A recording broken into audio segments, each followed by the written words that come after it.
All right, good evening, everybody. Welcome to your last class for this course, at least before the fall break, which is exciting. I feel like it's something we're all looking forward to, chance to catch up on studying, have a nice Thanksgiving. So we're going to end strong. We're going to start talking about segmentation, targeting, and positioning. This is kind of our last class on strategy, marketing strategy. So kind of architecting your overall marketing strategy plan. And we'll have a few more tools today that we'll learn.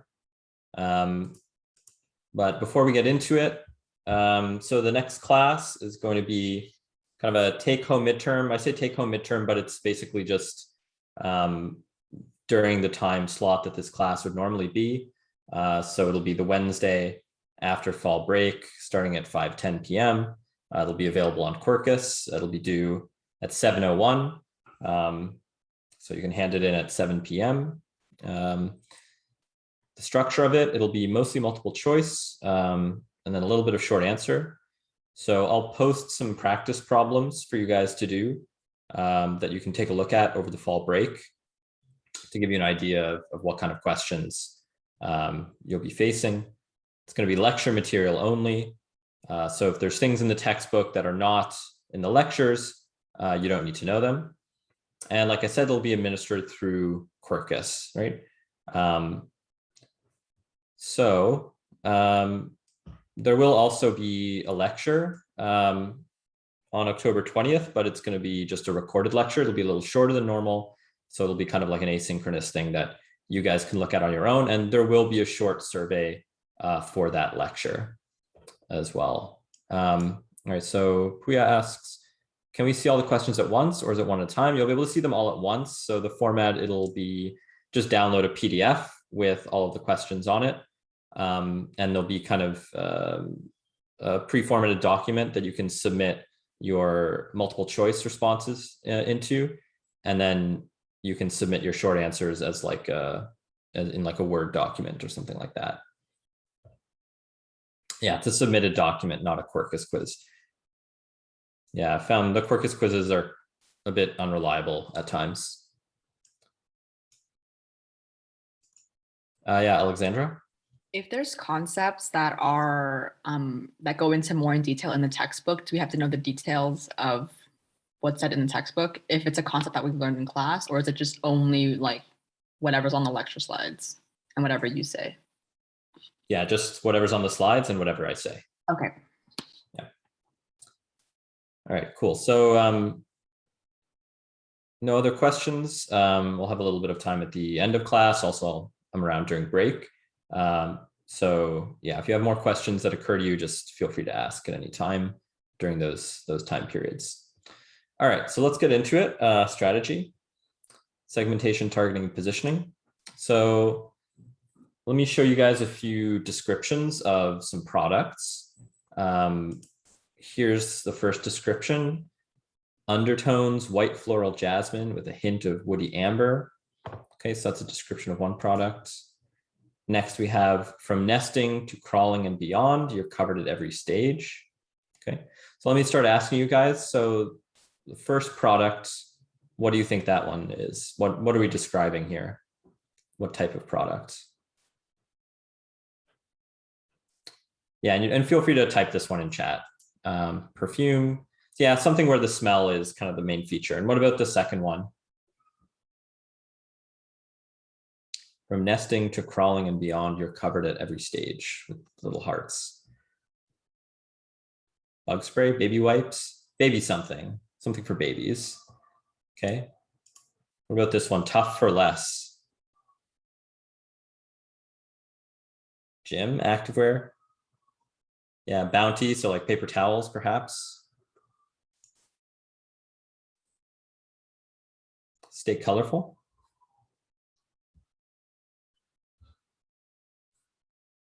Pencil crayons. Yeah, okay, something, again, where like, hopefully we're describing kind of the main feature. So color printer, paints, art supplies. And last one, amazing clean that you love. Swiffer cleaning product of some kind. Okay. So these are all different descriptions where kind of if we don't know what the product is, feels like they could be describing very different things. These are all the same products. So these are all just different varieties of laundry detergent, right? So what is kind of different about these products? Well, other than the fact that we see that the labels are very different, they're all kind of marketed to different target consumers, right? So we'll go through that in a few slides, but when we look at these, we can see these are not intended for the same types of people. We'll describe like, what do we mean by types of people? So should these brands be considered competitors? Yeah, so what do we mean by competitors, right? Maybe two products that occupy the same space, or more, even more precise, that occupy kind of the same consideration set for a number of consumers, right? So the same consumer is considering maybe a multiple of these options and is only picking one, right? So they do share the same market space. But now we kind of also keep in mind, well, they're targeted at different consumers, right? So maybe the kind of consumer who looks for Tide is not really looking for Era or Cheer, right? So depends on kind of like how targeted they are, right? And how are they different, right? Exactly, they're targeted at different consumers. So when we look at kind of the more detailed marketing materials for these things, yeah, we see Gain, your nose and clothes will thank you. This is the one with the scent as kind of the main distinguishing feature. So what is the target customer here? When you try to describe like who is the ideal person for buying Gain, this person wants a laundry detergent that does what? Yeah, smells nice, right? Someone for whom that's the main priority. Okay.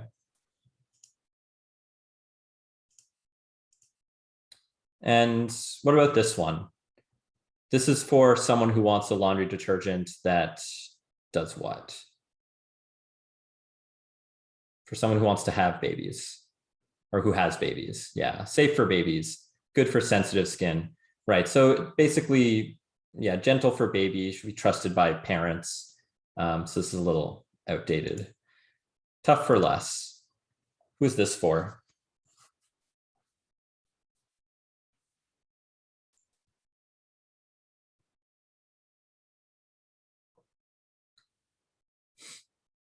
Men, real men, messy people. Workman's clothes. Okay, yeah, maybe people who go out and do kind of manual labor. Yeah, people who have dirtier clothes. Could also be babies. For cheer, target customer. Someone who wants a laundry detergent that does what? Yeah, retains color. So potentially someone who cares a lot about the quality of their clothes, how they appear, right? So is color fast, right? Okay, and then what about this last one, Tide? The amazing clean you love. Who is this for? Everyone, average, the average person, right? Yeah, so these different market segments seem to be distinguished by very different kind of features. So when we look at the baby one, Dreft, that's a very clear market segment, right?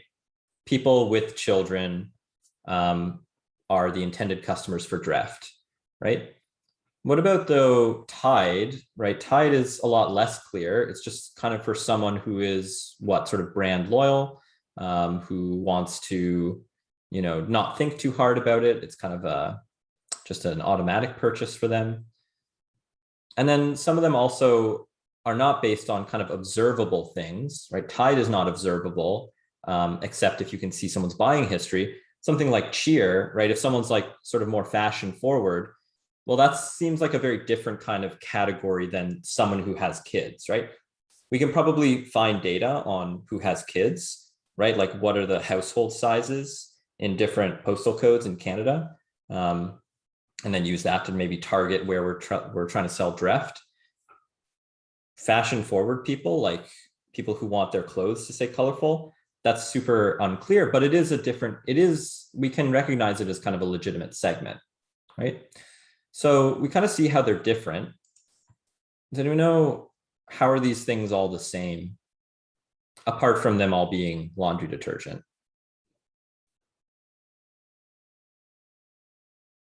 Same bottle size. Yeah, and Firas says they're all owned by Procter and Gamble. So they all have the same owner. This is one company selling all 5 different brands. Actually, they have more brands than just the 5 I showed you. They also have Bold and Bounce and Ivory Snow. And this is a deliberate strategy by them, right? To have these 8 different types of laundry detergent. Doesn't just, it's not unique to laundry detergent. They also have many different brands of, say, hand soap, which we might think is fairly undifferentiated. They even have 2 brands of diapers, right?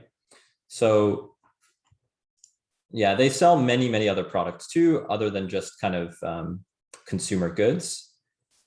But yeah, and this is not unique. Procter and Gamble is not a unique company in this sense. Most brands that we see are owned by a much larger conglomerate that owns multiple brands in that space. Okay. Vera says, do they just use pretty much similar formulas with little differences? Potentially. Probably like, yeah, more than 90%, but we're going to come to an example of 2 products with an identical formula, basically, but still kind of marketed to very different segments. So just thinking about the laundry detergent, it might be natural to ask, why do they have 8 different brands? And we kind of have the sense already that they're trying to attract very different segments, that somehow it's worth the extra effort to create a new brand just to serve people who have babies, because that will generate extra sales compared to if you only had Tide, right? We can imagine default, they would just sell Tide to everyone, but the extra effort seems worth it to them to do this kind of finer segmentation.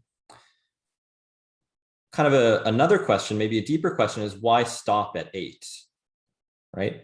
What's keeping them from selling completely personalized brands of laundry detergent? Like, we kind of went through 5 examples, but there was no real laundry detergent like for students, right? So why isn't there a laundry detergent for you guys? Or is there? Okay. Good. So overwhelming the customer with too much choice, definitely. Like we saw, the choice overload is real. Potentially, well, if students are stinky, then they need the laundry detergent. Or you're saying that they don't mind. Segments that are large enough to achieve economies of scale and no diminishing returns. So a cost side argument, right? So perhaps there's costs involved in launching a new brand line, and they're just not worth it for a small enough segment, right? Now, whether or not students are kind of a smaller segment than, say, like families, it would need to be a cheap one. So that's kind of maybe another argument against it. So we can kind of see like, yeah, maybe there's sort of cost side arguments against it. Maybe this market segment is just not big enough and they just don't care enough about laundry detergent for it to be worthwhile, right? So this process of kind of deciding what the segments that you want to serve are, how you want to serve them, whether you want to develop new brands or new products. So this is part of a process, STP&D, segmentation, targeting, positioning, and differentiation, right? So where are we in our kind of marketing process? We're here, design a customer-driven marketing strategy, okay? So we'll talk more about the 4 Ps, which are going to be kind of the topics we cover in everything after the break. We'll talk more about those later. But here, this is kind of, our final foray into discussing strategy. Okay. So STP&D, this process of segmentation, targeting, positioning, and differentiation, what kind of problems does it solve for us when we're designing our marketing program? So segmentation and targeting, it kind of answers the question of who should we serve, right? This is kind of our first or one of the two fundamental questions for marketing strategy that we want to answer. Who are the customers that we are creating value for, right? To find those customers, we're going to want to divide the total market into smaller segments, and then select the segment that we think is most worthwhile to serve and kind of focus our marketing materials on them, right? It can be tempting to say, like, I have a product that's going to be the best for everyone, but that's almost never true, right? So almost never true that it's the best for everyone. There's always some group that it's better for, right? If you have just one product. And within a space, right, as we saw within the laundry detergent space, potentially different people value the product in different ways, right? There's those fundamental needs, right? I want clean clothes, but then there's those secondary needs as well that we can use to differentiate, right? I want it to be soft for my baby. I want it to be tough on stains because my clothes get especially dirty, right? So that's segmentation and targeting. Who should we serve? Who are we creating value for?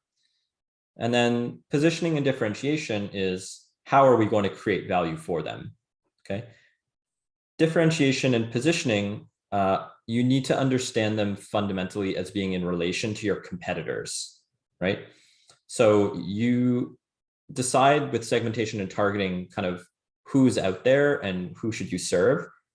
And then you decide, okay, these people that I've decided to serve, how am I creating more value for them than the other options that they have available in their kind of choice set, right? That's differentiation. So differentiate the market offering relative to your competitors to create superior customer value.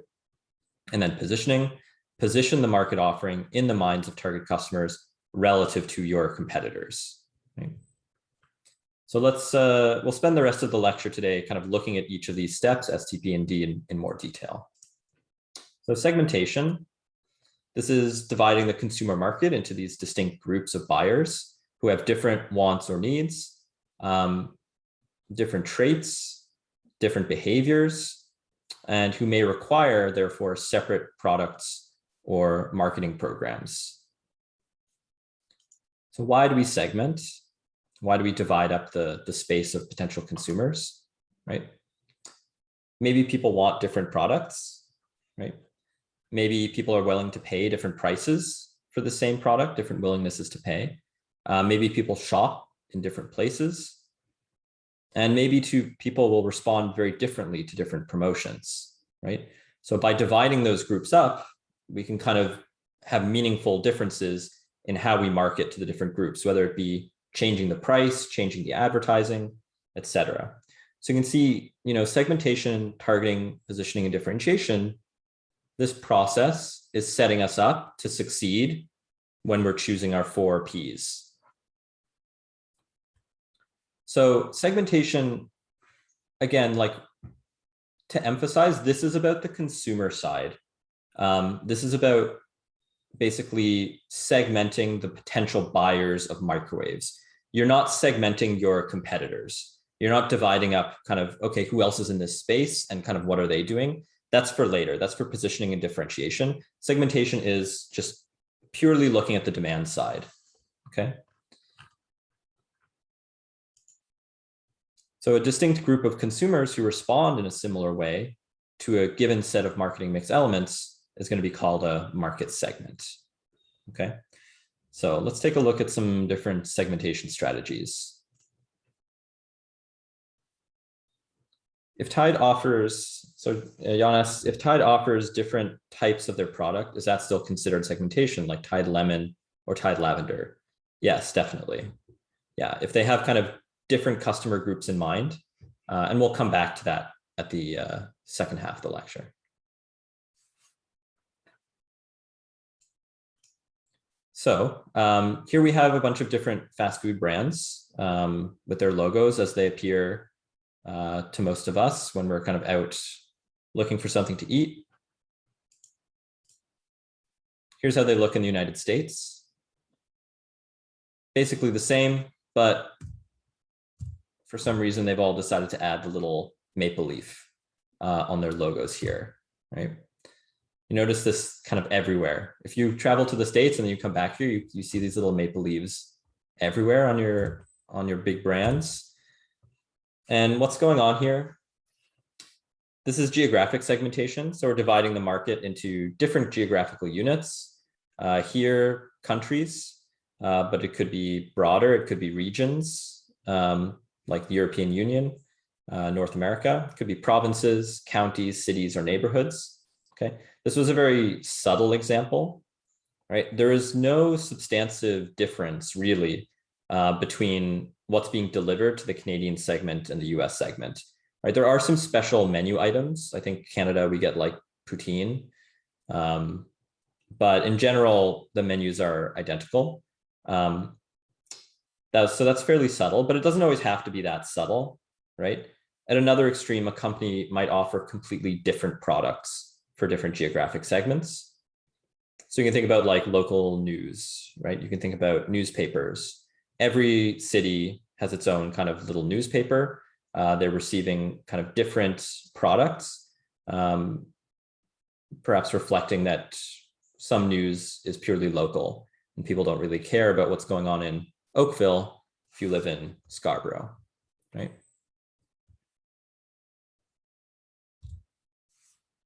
So geographic segmentation is kind of very easy to do, very straightforward.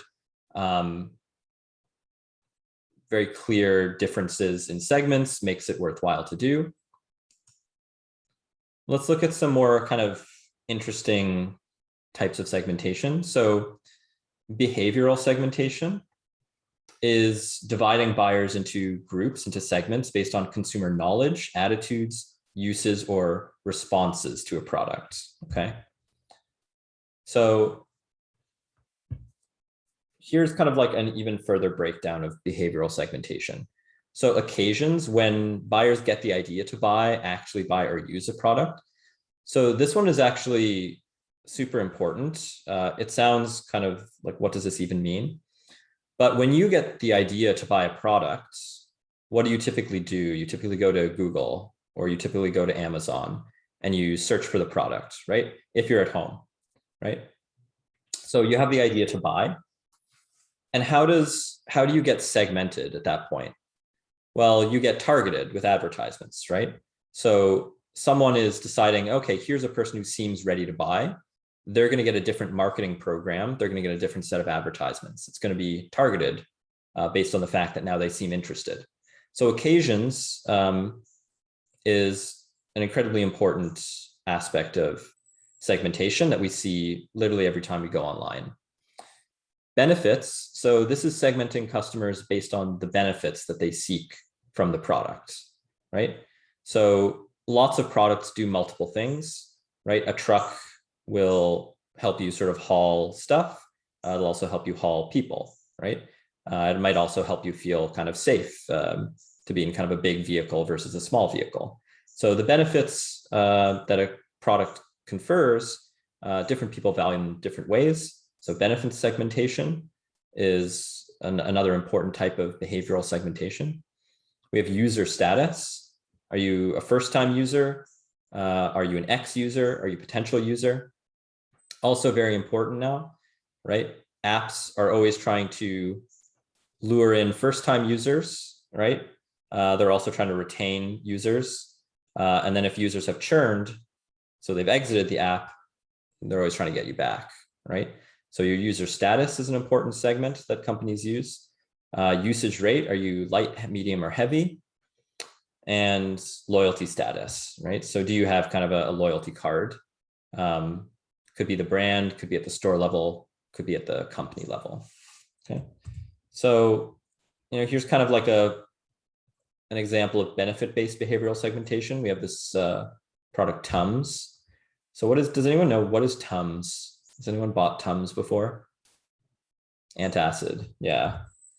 Tums is for settling your stomach if you've kind of eaten something that is giving you heartburn, right? Any other benefits of Tums?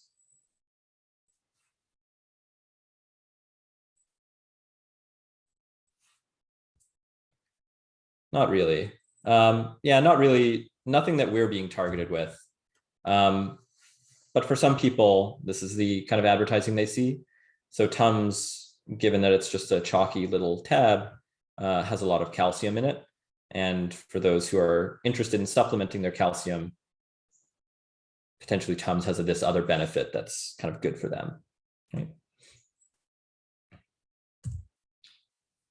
Here is a bank advertisement from CIBC. So CIBC Smart Account for newcomers. So if you're new to CIBC, so you've never had an account with them before, then you get $300 when you open your first checking account, and you pay no monthly fee for 1 year. You get free unlimited Interac e-transfers. And if you keep a daily balance of $4,000, you pay no monthly fee. Yeah, got to make sure to read the terms of service for sure. They kind of try to get you with all these free money offers. What kind of behavioral segmentation are we seeing here with this bank advertisement? How are consumers being segmented?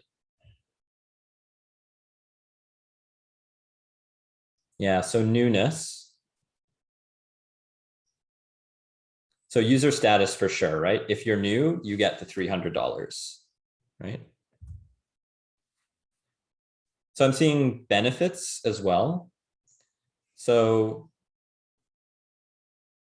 how so benefits? I'll wait for that in chat. And Alexandra says not paying a monthly fee, minimum account balance maybe. Yeah, so if you use your bank account a lot, so you have kind of a lot of money in it at any given time, then you don't pay a monthly fee, right? So you're getting a different product if you use it more, right? So if you use it more, then that's that $4,000 minimum. So you're being segmented based on, are you new and are you a heavy user? And I guess what's kind of interesting is, these are kind of opposite of what you'd expect in sort of like a fair world.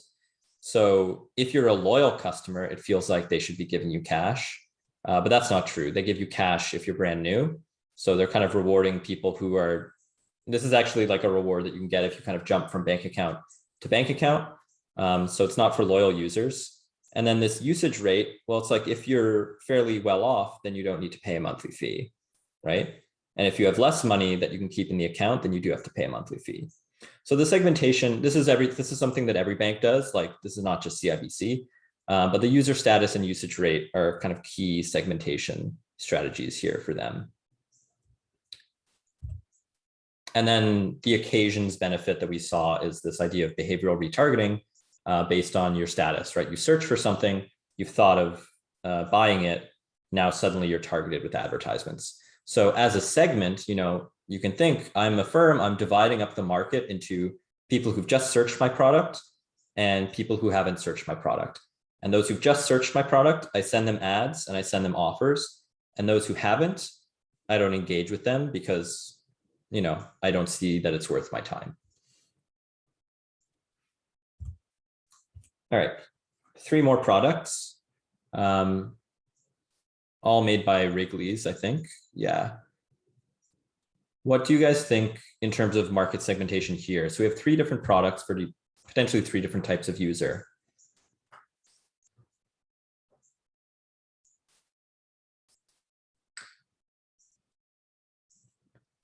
Yeah, to answer your point, Firas, so the book does have a few different segmentation stats. So usage rate and benefits I put under behavioral, and I do have some other behavioral ones that I don't think the book has, like occasions. I think it's just kind of a bit richer, so I'm kind of supplementing the book there. Yeah, kids, fun adult, and adult, or age. Yeah. So I think age here. So we've seen geography, we've seen behavioral. So this is an example of demographic. So a new type of segmentation. Perfect. Another extremely common way. Why is it common? Because it's easy. We can divide the market into groups based on things we can observe: age, gender, family size, income, nationality, language. Advantage here, demographics are easy to measure and observe. Disadvantage is that customers may feel pigeonholed. We'll come to that in a few slides, what that means.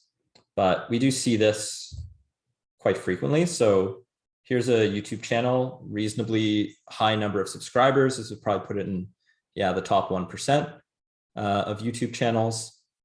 And here we see in the bottom of kind of their channels tab, a bunch of other channels which look like theirs, but which are in different languages other than English, right? So we have Espanol, we have Minuto de Terra, which I think is Italian, and we have Arabic, and then we have French.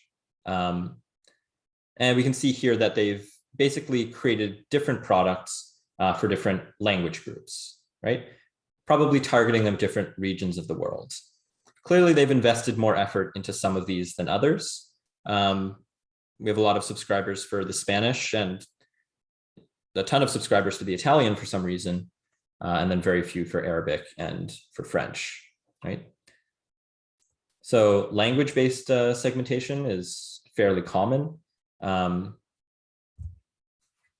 Here we have something closer to home, age-based, right?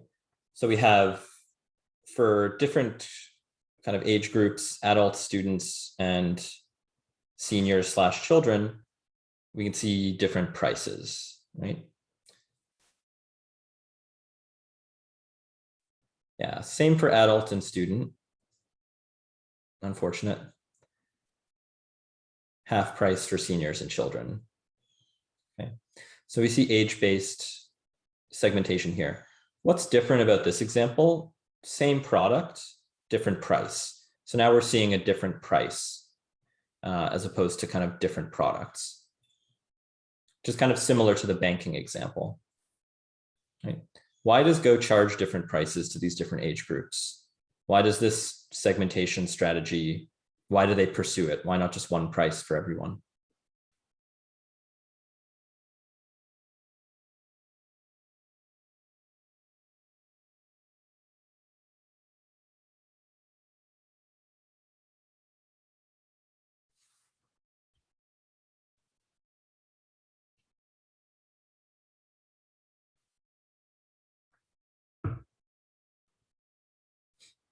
Yeah, so potentially affordability. So potentially they're kind of seeing this as a public service and trying to help seniors ride the train more because most of them are on a fixed income, right? Yeah, so based on their income status. So really they're trying, I would agree with that statement. They're trying to do it based on income, but you can't do that, right? You can't segment based on income. You can't say if you make this much per year, the pass is this dollar amount. Why? Because that information is not freely available. It's not verifiable. It just doesn't make sense to do. Is it subsidized for seniors? Yeah, I think the whole Go Train system is not private, right? I think our tax dollars do go to help fund it. So I'm not sure if adults kind of overpay in the sense that they kind of create a budget surplus for seniors to benefit from. It's a good question.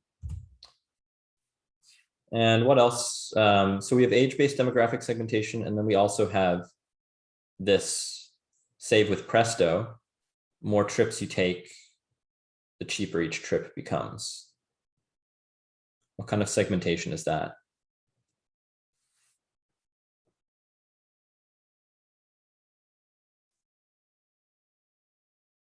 Yeah, usage. The more you use, the cheaper it becomes. Okay, so Coca-Cola, huge brand, famous product. They introduced Diet Coke.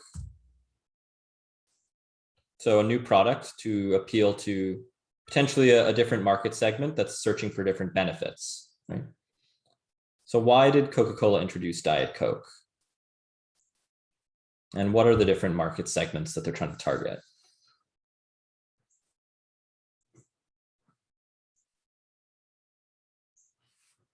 Health conscious. People who want to diet but still want the Coke or still want the caffeine. Yeah, so this is a 0-calorie option, right? Diet Coke is 0 calories. So for people exactly who are potentially health conscious. Okay. What about Coke Zero? So we have Diet Coke. Here's the ingredients. It's water, color, sweetener, and some stuff. And then Coke Zero is water, color, sweetener, and some stuff. So both of them are 0 calorie. So they're kind of the same in terms of the sweetener that they use, aspartame. Phosphoric acid is in both. The rest of it is just kind of flavorings and preservatives. So why introduce Coke Zero? We're already targeting the health conscious segment.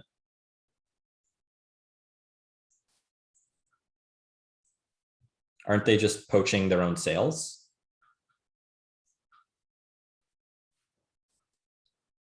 Why isn't, yeah, I think some people feel like the tastes are slightly different. They feel like the tastes are slightly different. Is that true? I'm not sure. Coke Zero tastes better. Yes, it is.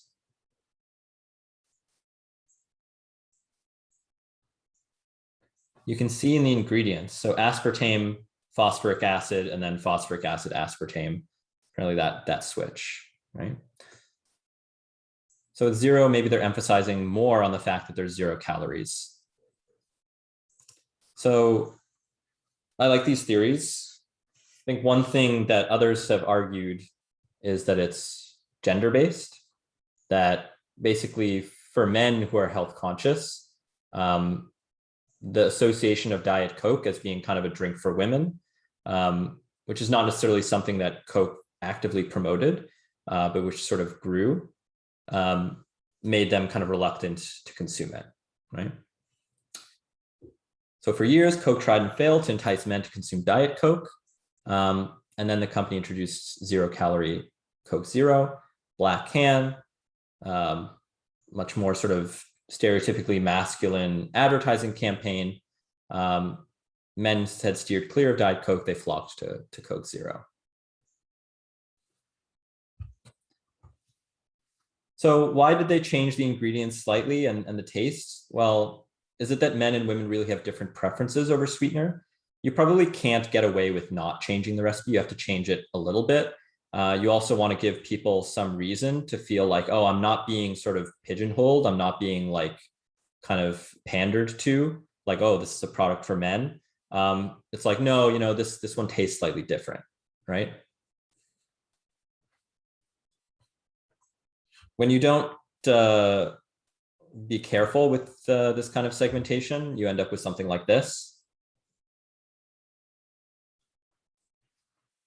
which is a pen for women, right? Not great.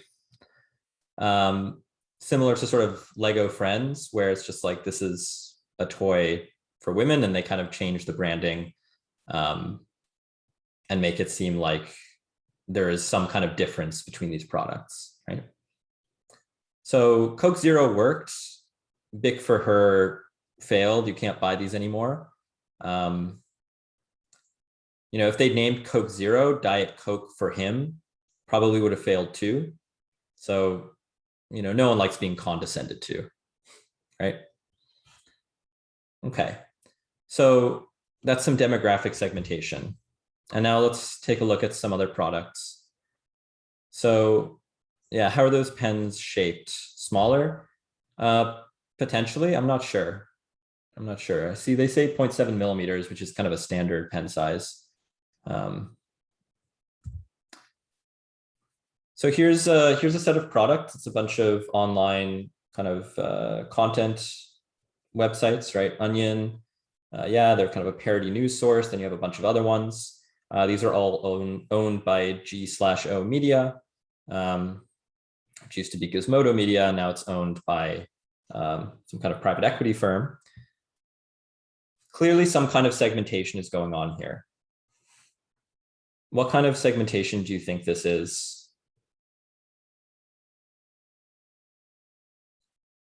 Based on what we've seen so far, we have geographic, probably not geographic. These all seem targeted towards kind of a North American consumer, or more accurately, Canadian or United States. So he says interest, based on interests, right? Lifestyle. So that's kind of something a little different, right? It's not like the same product giving different benefits, which is what we see with benefits-based segmentation. It does seem like this is kind of for people with maybe different tastes, right? You could have two people who look demographically identical, but one prefers reading, Kotaku and one prefers reading Jalopnik, right? So different kind of brands for different, maybe people with different tastes. And we see that too, whenever we log into Netflix, right? Yeah, so this will be an example of psychographic segmentation. So here again, for Netflix, we have all these different shows that they're producing. Yeah, so this is I think I took this screen cap this morning. So it's all the top stuff as of right now. Yeah, Seinfeld just got put on. It's very exciting. So we have psychographic segmentation, which is dividing the market into groups based on social class, lifestyle, or personality characteristics. And really the key characteristic is personal taste, right? Good psychographic segmentation, though, it often requires you to collect primary data. No one is out there, or there are market research firms collecting information on people's tastes, but when it comes to your specific product, that research they've conducted might not be directly applicable. To do segmentation with psychographic data often means you need to gather it yourself, but it's typically super important, right? You can think, like I said, two people can look very, very similar demographically, and based on all the data the government collects about you. But when it comes to their tastes, they're so, so different, right? And you don't want to sort of market something to someone who just doesn't care for it. It'll be a total failure, right? So what's the difference between psychographic and benefit? Don't they overlap a lot since they might end up being the same segment?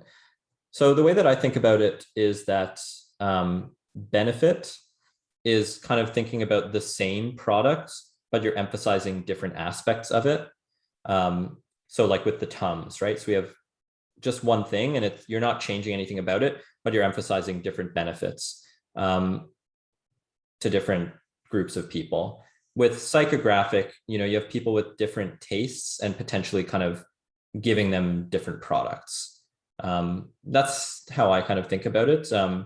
But there does tend to be kind of some overlap between psychographic and benefit.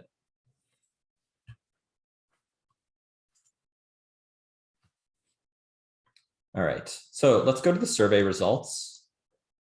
So I asked you guys about these two different branches of Sobeys, these urban fresh Sobeys, and then regular Sobeys, designed potentially to appeal to different target markets. So when I asked you guys kind of how are they segmenting here, we had these four options. So let's kind of go through and see why people said what they said. So for people who said this is kind of like primarily geographic. So let me see, Fadlan. Yeah. Hey, we can hear you. Okay. So I chose geographic because I looked into it. On the website, it says like Urban Fresh is for on the go. So it's for people that are on the go. So I thought it could be more based in cities that are more heavily populated. So that's how they would divide it. Okay, interesting. Yeah. Yeah. Okay. So for people who are on the go, and you kind of took that to mean, so people who are potentially on foot, something like that. They're kind of stopping in on their way back from work or something of that nature. Okay. In which case, like the kind of people who are on foot are typically going to be in cities, right? Commuters on foot or by transit are typically city dwellers. Yeah. Okay. Perfect. All right. Firas, something to add? I wanted to ask if the if the functionality was different, because I'm not sure if they serve two different purposes, because at this point, I'm not sure why they would even offer us Sobeys Urban Fresh in an urban area. Like what value does that market to the individual if it's just the same as Sobeys. It seems just Mm. I'm not sure why it does that. I understand it's a geographical thing. I was one of the people who voted geographic because after I researched it. Yeah. But yeah. So maybe did someone find in their research that there is a difference in functionality between these two stores, that they're basically delivering different products? I did. Okay, go ahead.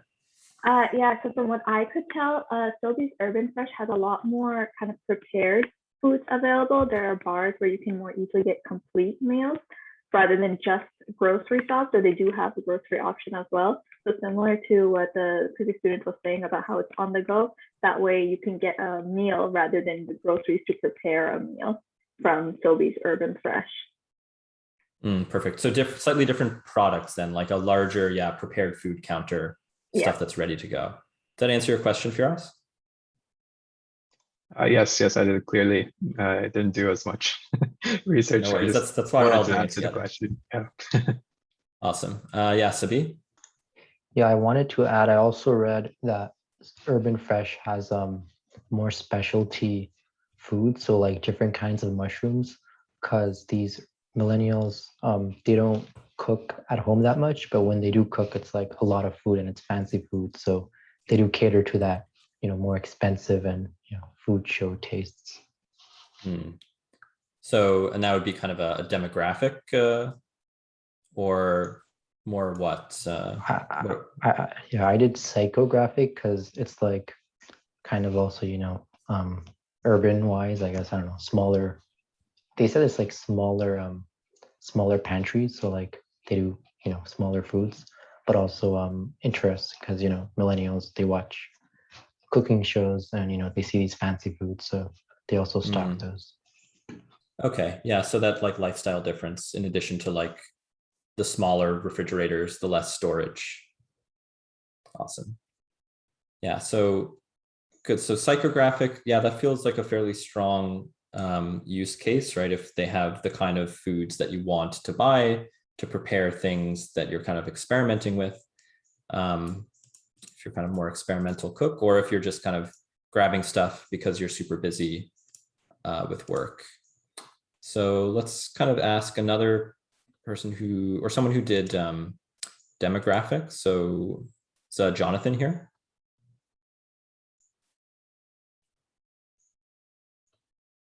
Yeah, I'm here. Hey, we can hear you.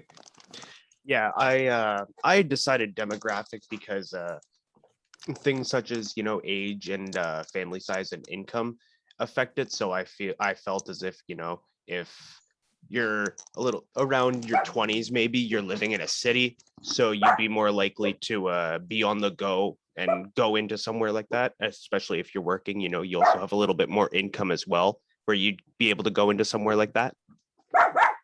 Perfect. So let me ask you a follow-on question. I'll pick on you because you're here. So given that maybe now we have a lot of 20-something-year-olds like leaving the city, right? So kind of looking outside the city to buy houses, kind of do you expect Urban Fresh to follow them? I would they'd probably have to move a little more outwards, into maybe smaller towns, right? Yeah. But do you think that maybe there's like an opportunity there now for kind of this alternate footprint Sobeys style store? Maybe not at the moment, no. Not at the moment, but soon. Or if trends continue.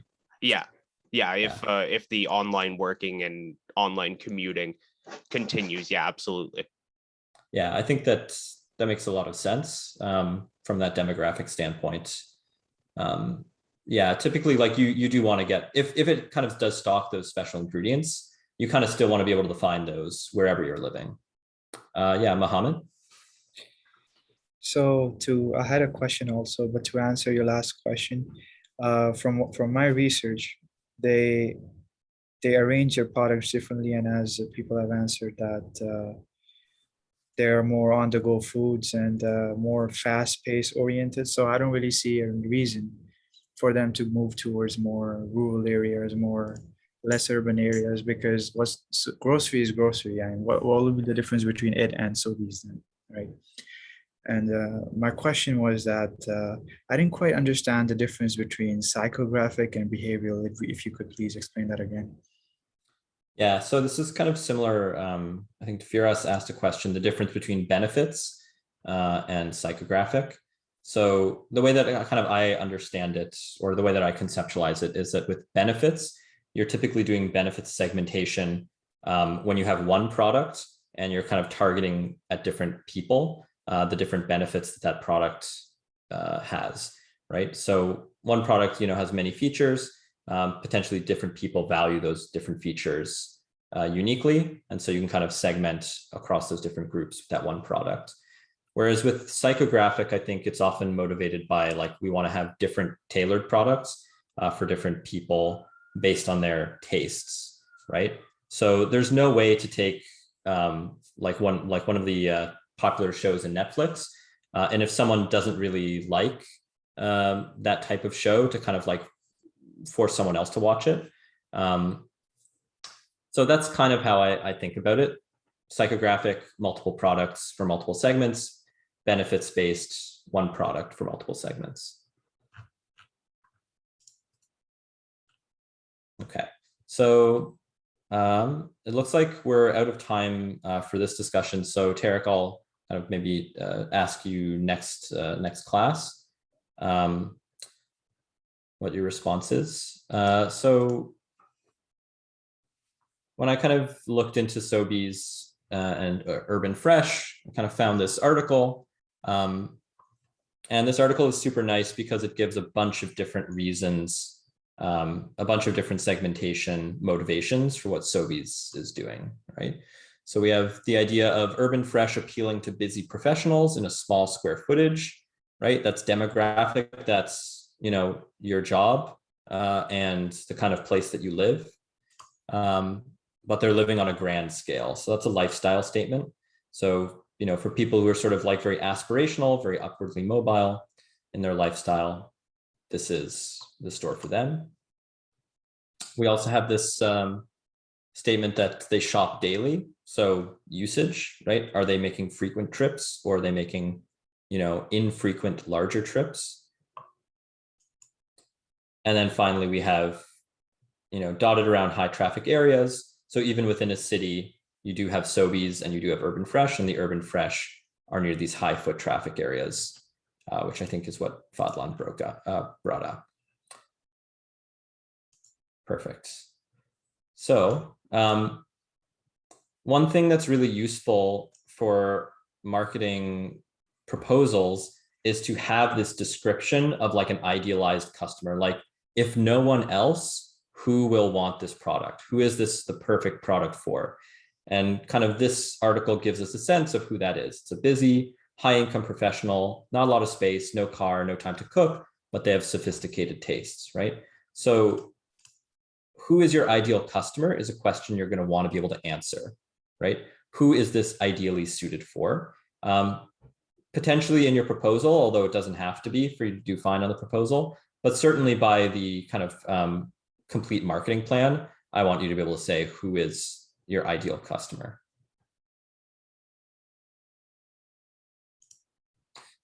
So let's break here at 6:03. We'll break till 6:13 and then come back and keep discussing, or finish segmentation and then go on to the rest of the STP and D.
All right, let's get back into it. So I left this slide up during the break. It's this acronym for what does effective segmentation satisfy? And there's these 5 attributes. Your segments should be measurable, right? So you should be able to see, you should be able to identify them at a minimum, right? Whether it be demographics or whether it be people who've just searched your product online, you should actually be able to kind of measure them, because otherwise, how do you even target an advertising campaign or target a price at them, right? Should be accessible. That goes hand in hand with measurable. Substantial. So this should be a group of people that's large enough. Like Firas was saying in kind of the early part of the lecture, like they should be able to sustain whatever sort of brand or product you're designing to cater to them. It should be sort of cost efficient to do so. Differentiable, so mutually exclusive. Different segments should respond differently to the marketing programs that you roll out, right? If they don't respond differently, then what's the point of doing the segmentation, right? Why not just market to everyone, or why not combine those segments? Right? And it should be actionable, right? You should be able to develop some kind of an effective program to do this marketing, right? So kind of there's lots of examples of segmentation failures. So here, General Motors has been around for a long time. It's a car company. You can see kind of over time, they add more and more brands to their portfolio. And then there's a collapse fairly recently as they cut brands from their portfolio, right? So different brands were trying to cater to different segments. We can see early in the life of this car company, the different brands had almost no overlap in their pricing, right? We can see a clear, each of these different brands on the left has this gray bar. The gray bar corresponds to the lowest priced and the highest priced car that are sold by that brand. And so that gray bar forms an interval. And none of these intervals overlap, or at least they overlap very little, right? So each brand is basically selling a different price point of vehicle in the 50s. And then by the 2000s, there's almost no differentiation. You know, Cadillacs look different than Pontiacs. Then you have something like a Chevrolet where it spans the entire range, right? So the failure here, you know, there's a lot of reasons why GM divested itself of some brands, but you know, yeah, and so there is a limit to kind of how much we can conclude from a single graph. But there's a lot of indicators that GM kind of over segmented by the year 2000. And we can also see, you know, with that YouTube channel, we have different channels servicing different language groups, but some of them had very, very few subscribers, right? Potentially over segmentation there, especially if you think that there's people out there who speak multiple languages, right? And if you're in France, then maybe a Spanish or English language channel or German language channel could also serve you as well, right? So effective segmentation should be all of these things. GM's problem, over segmented. Which of these kind of 5 criteria did it really fail? Well, from that graph, the differentiability was lost, right? We weren't serving different segments with very different products. We were kind of serving all segments with very similar sets of products, right? Okay. So on to targeting. So remember, segmentation is answering the who, right? Who should we serve? So we've now segmented our customers, and now we kind of pick which of these segments we want to serve, or which of the multiple segments do we want to serve. There's 3 different ways you can go about this.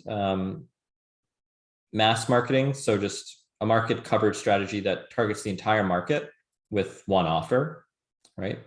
A differentiated or segmented marketing strategy, which would involve targeting several market segments with separate offers. And then finally, a niche strategy where you just pursue a large share with a very few sub-markets.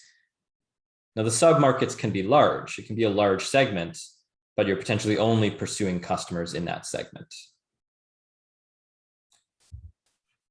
So graphically, this is kind of what it looks like. If we have these three different segments and it makes sense to divide up the market into these three segments based on them being, satisfying those criteria, measurable, actionable, etc. We have undifferentiated where everyone gets the same, differentiated where we serve everyone, but they get different things, and then concentrated where we only serve one segment. Okay. For you guys, I would advise focusing on the concentrated marketing strategy for your marketing proposals. It'll, I think, allow you to get a better handle on who your ideal customer is and whether or not it's sort of feasible to serve them. Okay. So targeting strategies for concentrated targeting strategies are what we're seeing here, right? Very specialized service, not cleaning in general, just removing gum, or just selling to left-handed people, or selling a clock that's kind of functionally useless, but maybe is just like a fun thing to have in a very specific setting, right? These are all concentrated or niche marketing strategies, right? Typically best suited for smaller businesses. Why? Because a small business will not have the resources to serve all markets, right? They're going to be fairly constrained. You're going to want to pick the best market possible to serve, right? Differentiated marketing we've seen multiple times now in the course. We do see it with the laundry detergent. We see it with the different brands. These are two examples of different brands for different segments. But you can see it also within a brand, right? So Toyota has many different types of vehicle. Netflix has many different types of show, right? So we have different products for different segments. And someone earlier asked about Tide. So we have different segments of Tide as well, right? So you have Tide in powder form for people who are kind of a bit more budget conscious, or who have a laundry machine that kind of only works with the powder. You have the Tide in the regular containers for people who are just, like the average person. And then you have Tide Pod, yeah, for people who are hungry, right? So if what we just saw was differentiated marketing, what kind of targeting strategy are we looking at here, right? This is differentiated marketing as well, but it's within the brand, right? So within the brand, we're kind of serving different segments with different products. Does it go any deeper than that? It does. So here we have Tide, a Tide coupon, $3.25 off any Tide Total Care laundry detergent. How does this represent differentiated marketing? So we can see that some people will pay a different price, right? People who use the coupon. But how is this kind of a differentiated marketing?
Yo, Ayush is the host now.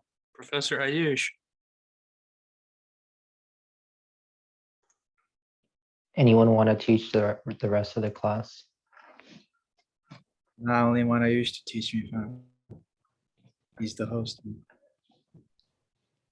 Yeah, you're the host. Just take over and explain marketing segments. Yeah, open the presentation. Yeah. Oh, like you took over the recording too. That's pretty funny. Something about marketing, something marketing. Yeah, Yeah, just screen share a notepad and explain. sure. You gotta, yeah. We'll do targeting. Oh yeah, he Dismiss does. everyone. You have the Yeah, power sure. to just end the whole meeting. I guess lecture's over, Just guys. start teaching us targeting while we wait for it. You can like kick Lecture everyone ain't out. over. Teach me targeting. It ain't over. I want you to teach me targeting, Ayush. Does anyone want to take over? I don't think I'm experienced enough in this field. Yeah, give us co-host. The co-host? Okay. This is like a coup. Well, this is a lot of He'll power. be back. Damn. Yeah, we need to discuss targeting, guys. What are our thoughts on differentiated marketing and coupons? Mine's is you see people buy Apple because they get deceived and they pay out their noses. So don't buy Apple, buy Samsung. Yeah, I mean, I guess if they're happy with the product, then no one really loses there.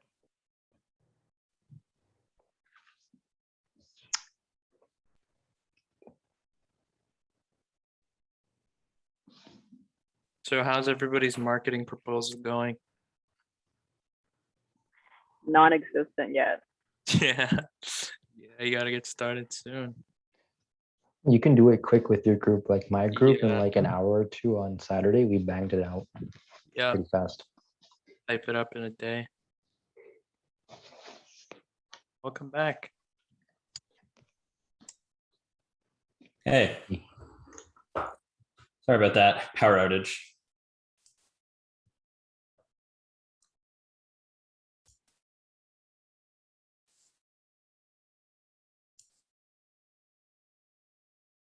Who was promoted to host? Is that you? Ayush, he taught us the entire lecture. Incredible. Should I just call it here then? Yeah, I think that's enough. It's probably enough. All right. Well, I'll defer to Ayush. With his permission, I'll keep going. I think you can keep going. All right, thank you. All right, cool. So what was the last thing you guys heard? That I was talking about the Tide coupon. So this also represents differentiated marketing. Some people are coupon clippers, some people are not. So our market segments are definitely segments that exist out there, can be a bit hard to identify.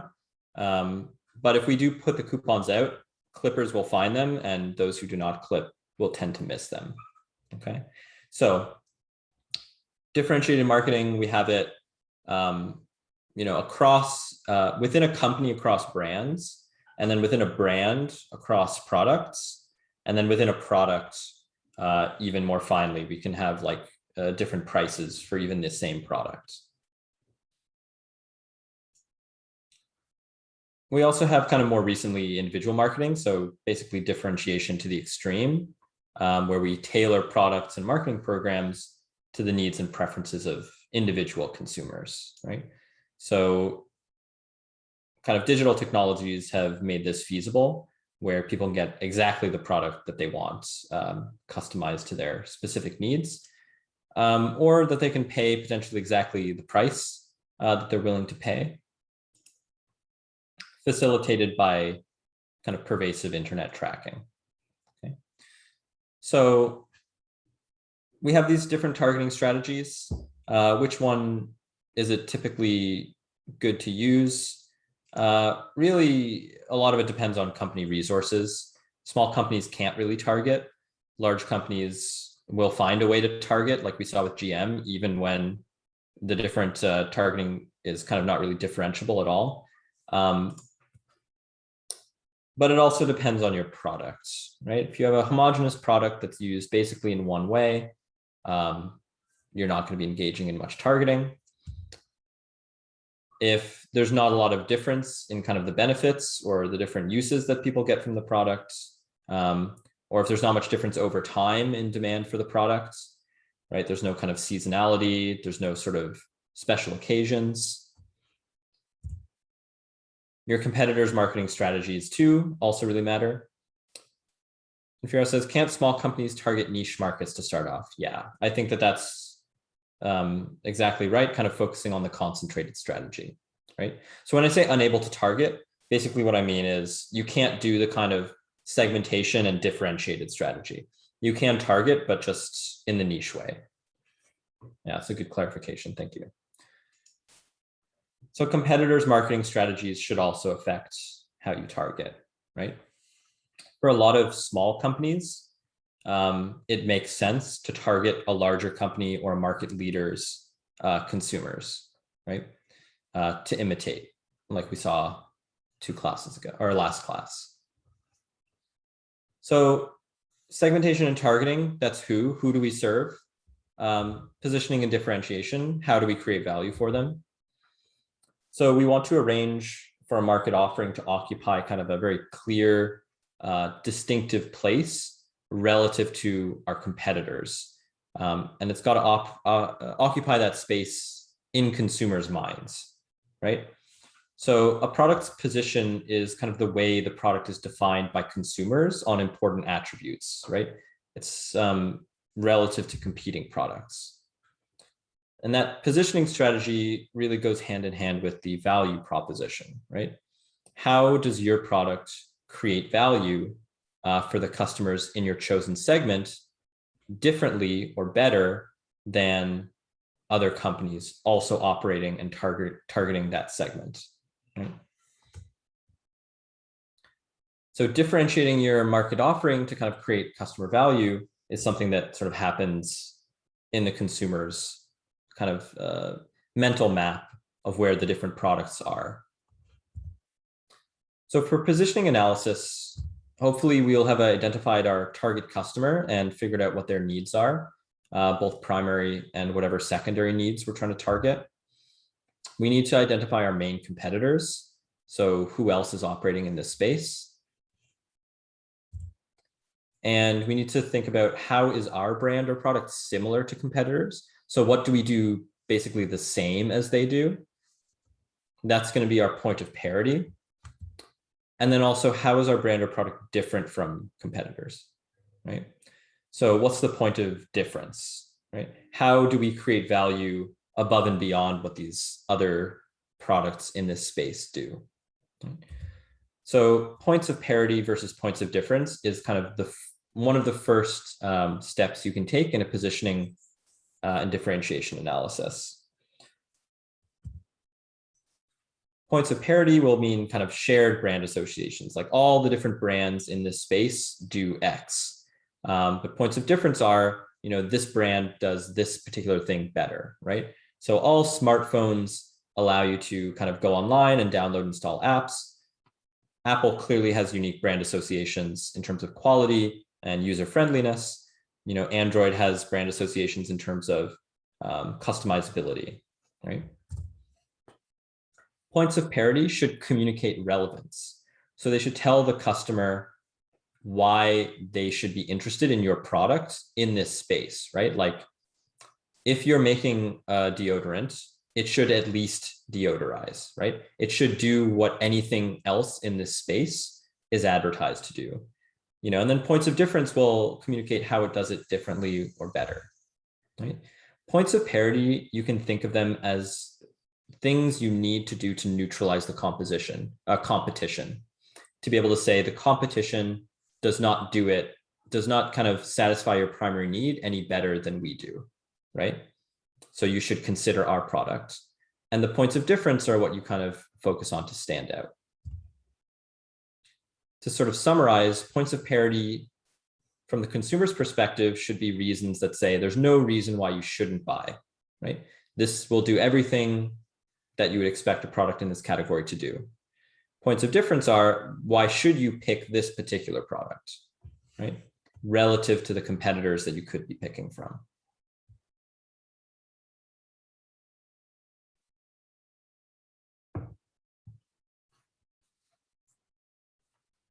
Let's take a look at a kind of few small examples. So points of parity versus points of difference. Here we have a beer, Miller Lite, being advertised on this coaster. And we have this little blurb, great taste, less filling. So just from this bit of advertising copy, what do we see that Miller Lite's point of parity is? So first of all, who are their competitors in this space, right? Other beers, right? Other beers. So points of parity should communicate that this will do things at least as well as other beers. And then the point of difference is, what does it do that's special? Taste. Yeah, point of parity is it tastes good, right? Should taste good. Point of difference, less filling. Exactly. Yeah. So it does what a beer does, which is taste good, but it's also less filling, right? Fewer calories. You kind of see these patterns pop up over and over again in advertising copy, right? So here we have a product that's kind of an eco-friendly laundry detergent, which I think is not owned by Procter & Gamble. But they have a point of parity and a point of difference as well.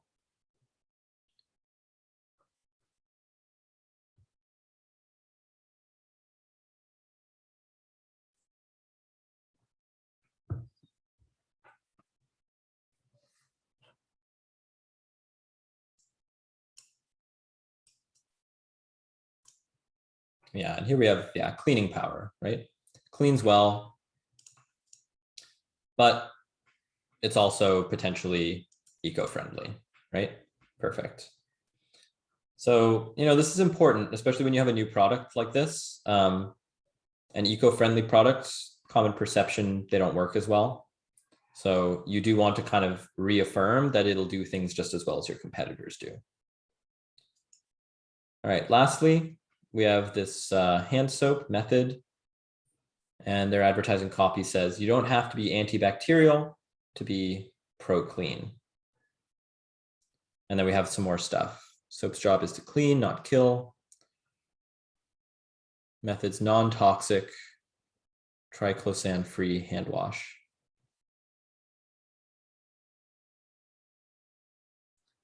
So what's the point of parity here? Yeah, it cleans your hands. That's so pro-clean, what a soap should do.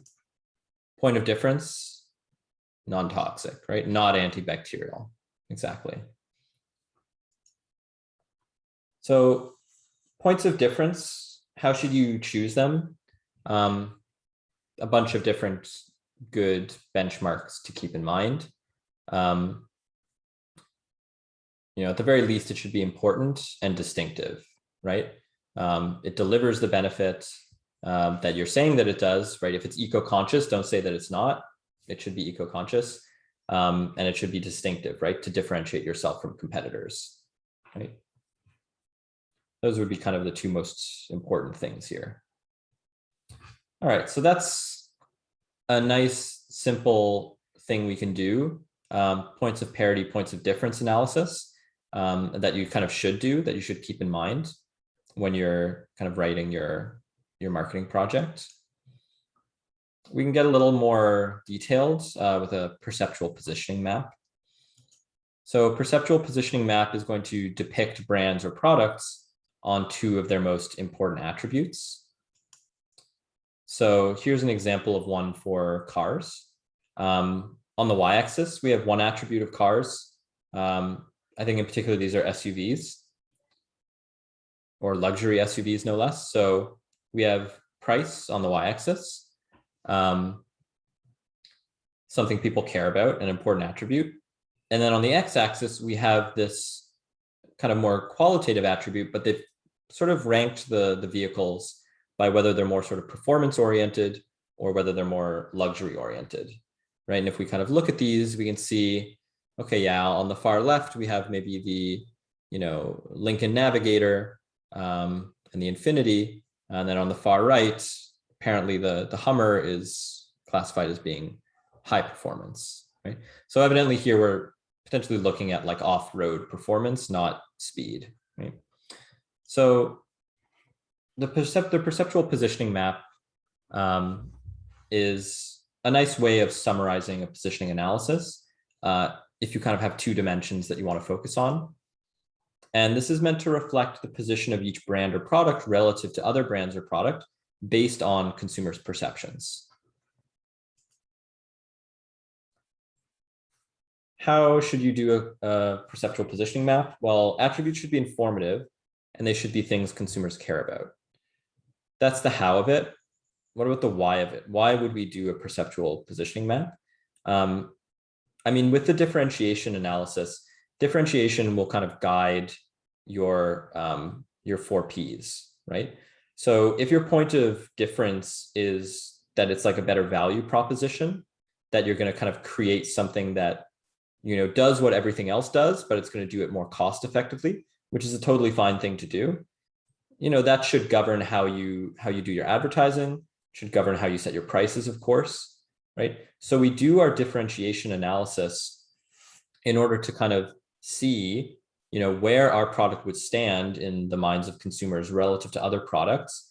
And basically to think about if it's not far enough away from other products, if it's in a very crowded space, which we can see visually on a perceptual positioning map, then maybe we should do something to kind of push it in a direction to sort of get away from the competitors in order to, you know, make a more compelling differentiation argument, right?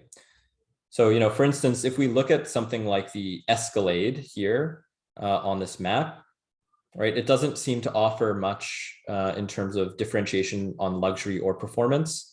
And the price is also kind of whatever, it's sort of in the middle of the pack. So you can leave it there if what you really think you want to be doing is targeting a really kind of like middle of the road customer. So for a customer who doesn't really care too much, you want like an all-rounder, maybe that's just the right place for you to be. But doing this differentiation analysis tells you like, okay, like that's how I should be pitching my product.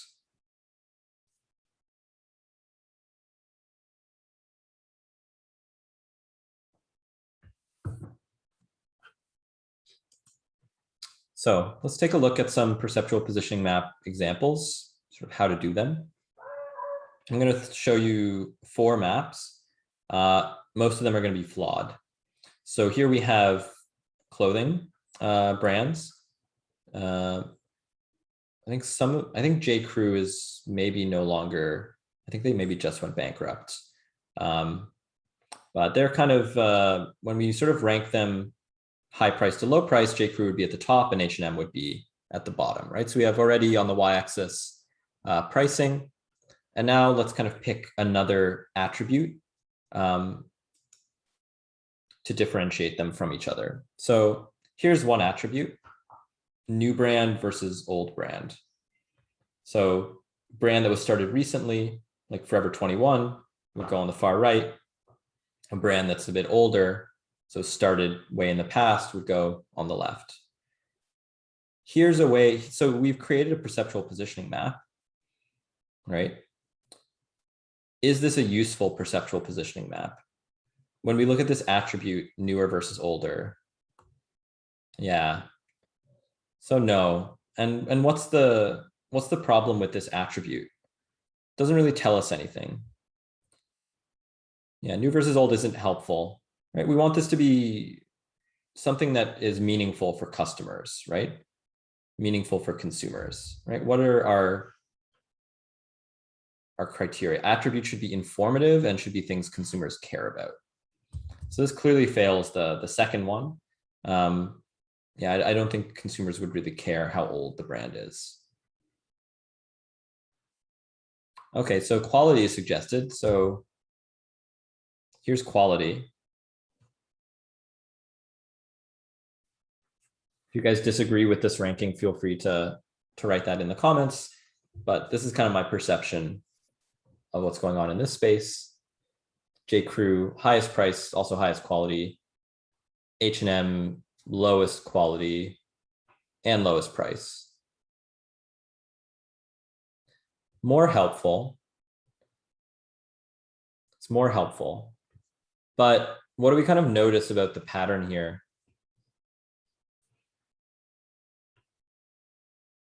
Does the space feel like filled out? Yeah, it's fairly linear, right? Higher quality, higher price. And that's kind of something that's a natural relationship based on, quality of the, inputs, quality of the workmanship. It's going to just lead to a higher price naturally, right? These are two things that consumers definitely care about, but they're very tightly related. So this provides redundant information. It's not actually all that informative at the end of the day.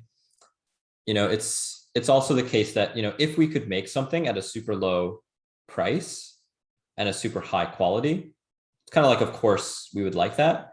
But the fact that all these firms are on such a straight line suggests that it's not really technically feasible unless we have like a huge leap forward in how we're making clothes. And that's our kind of contribution. We're probably not gonna be able to get to that bottom right corner. Probably gonna face the same constraints these guys do. So not only is it a bit redundant, it doesn't tell us like, what can we do to sort of differentiate ourselves? All right, here's one: price, and then an attribute that maybe we care about, kind of a lifestyle attribute, day-to-day life versus outdoor adventures.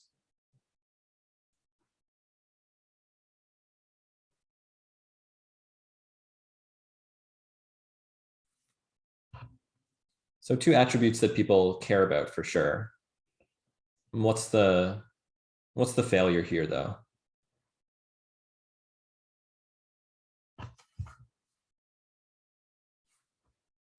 Yeah, they're all concentrated. So let's kind of go back. So it should be informative and things consumers care about. Yeah, there's kind of no differentiation here, right? So this doesn't really highlight the differences between these different brands, right? So, if this is getting close to something useful, because if your objective is to say like, hey, here's all my competitors in this space, and how do I differentiate myself? Like, what should I do? Maybe moving to the left, moving more towards outdoor adventures as kind of your targeted lifestyle customer. Maybe that's the right thing to do. But if we're just trying to analyze, how are these brands currently different from each other? This isn't that useful, right? So, here we have kind of a more spread out group of, or an x-axis that leads to more spread, right? So we have Banana Republic, more classic style, and then we have like our fast fashion guys on the right. And then, yeah, higher price and lower price is still as it was before, right? So, yeah, potentially country of origin is something people also care about. So, if your objective is to think about like changing your supply chain, potentially that's the way to go. So what does a perceptual map show you? It shows you who and where the competition is. So you need to have identified who those competitors are and then accurately identify their attributes. It can show you where to introduce a new product or brand based on the idea that if you enter an empty space, it will be easier to differentiate yourself. You'll have a very easy point of differentiation. It can also tell you how to adjust your marketing strategy, where to move to if things are kind of crowded where you are, right? So, if you're trying to bring in this new brand, maybe there's an opportunity in, the upper left quadrant, right? High price, sort of more classic style, right? Or in the lower left, right? A sort of low price, classic style. If you're kind of analyzing H&M, they're super close to Forever 21. And I think Forever 21 might be another company that's kind of on the rocks. So if so, I guess that's good. They won. If not, maybe move a little bit to the left, right? For your next year's product offerings. Right? So in practice, you may need market research to discern where customers perceive you to be, right? But often kind of doing kind of Googling and kind of relying on your intuition and your own experiences of these brands is kind of good enough to sort of do a first pass. So creating a map, what are our steps first, identify the product category that you're operating in, identify the top players in that category, then create a list of attributes. So more than two, generate as many kind of attributes as you think are relevant for consumers' decision-making for these products. Then you're going to want to rate each product or brand on each attribute. Okay. Once you've done that rating, pick two attributes that you feel are the most important, avoiding redundancy, focusing on attributes where the brands are differentiated, and on attributes that are probably associated with strong buying behavior. And then plot each brand in that two attribute space. Okay.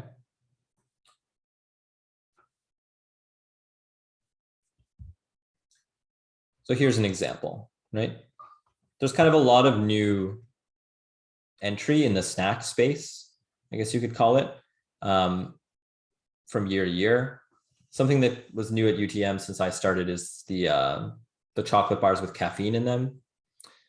So if you're thinking about entering this kind of snack space, right, this sort of packaged candy space or candy-like, first thing you want to do is, okay, I'm entering this space. I've identified my main competitors, who are the kind of the top dogs in this space, right? Then what's the next thing that we do? Attributes, right? So we need to figure out what are the attributes that consumers care about for these products, right? Maybe I'll let you guys offer some responses in chat. Kind of what are the attributes? If we're trying to create this map for these chocolate candy bars, what do consumers care about here?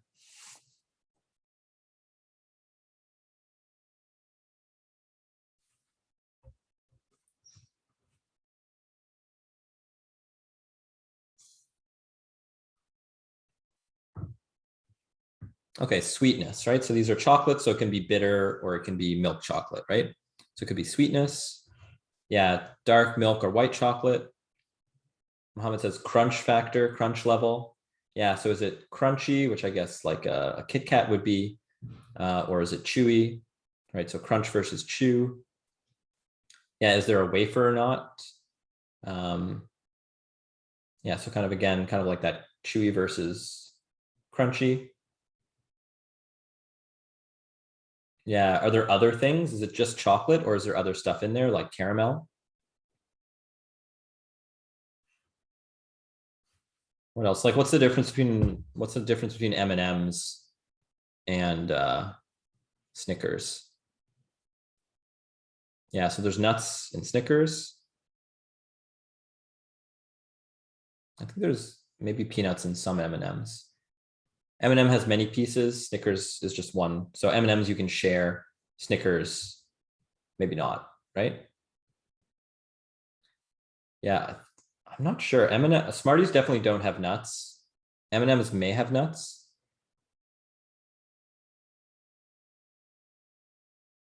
And I think Smarties are only in Canada. So geographic differentiation. Yeah, perfect. So we have a ton of attributes here, potentially all things that consumers care about. Here's just like an example, right? Just chocolate versus other stuff like nuts and caramel on the y-axis, and then crispy crunchy versus chewy on the x-axis, right? So there's other attributes too, many pieces versus one piece, a lot of different stuff. So which one you put on there is kind of your call, depends on what kind of product you have in mind. But looking at this, you can kind of see maybe there's opportunities for product entry in kind of like the bottom right. So something that's crispy, but it's not just chocolate. There's kind of other stuff too, right?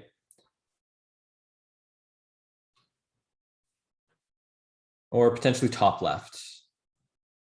I don't know. Yeah, something that's chewy and just chocolate doesn't sound super appetizing, but maybe there's someone out there for whom that's a good snack.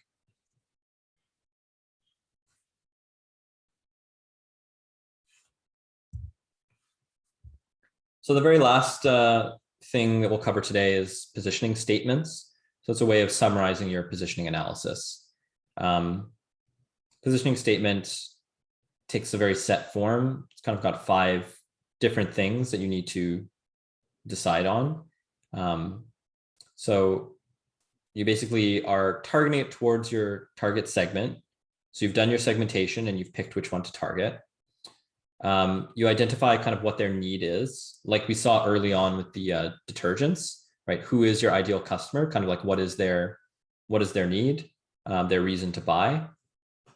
Then your product or brand is the kind of product, in which case it's going to be the point of parity. So it's going to be the light beer, or it's going to be the beer that is, you know, great taste but less filling, right? So point of difference is going to be your final statement, your unique differentiating claim relative to competitors, right?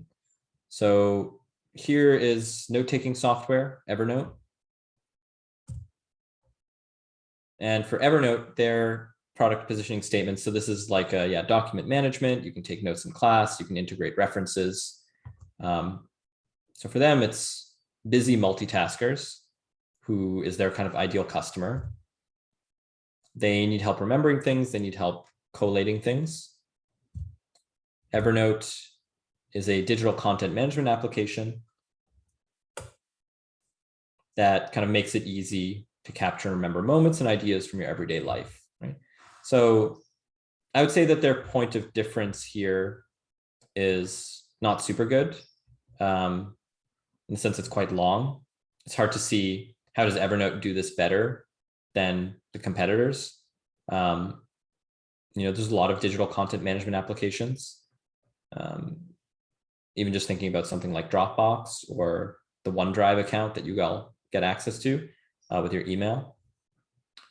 So kind of what does Evernote do better? They say it kind of makes it really easy to capture and remember moments and ideas, okay?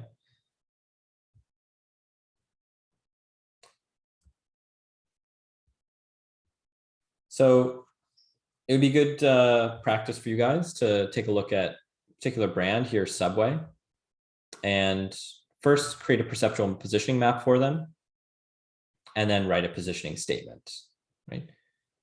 Subway being kind of the fast food sandwich chain, right? Perfect. So that's it for this week. So I will stick around for a few minutes in case you guys have questions about the midterm. Like I said, it's going to be posting some practice problems on Quarkus for you guys to look at during the break, both multiple choice and a few short answer. Only stuff from the lecture slides, that's all you need. I won't ask you any questions that require like outside knowledge. So like, I won't say like, you know, write me a perceptual or write me a positioning statement for Netflix, because even though most of you guys know Netflix, I'm not going to take for granted that you guys know the particular company, even if it's a really popular one. So nothing I ask you will require just kind of like that general knowledge about a company, okay? If I ask you something company related, it'll be a company that we've covered in lecture, okay? Cool, all right, so that's that's all I have for you guys. So have a great Thanksgiving, have a great break, and yeah, I'll stick around for a bit.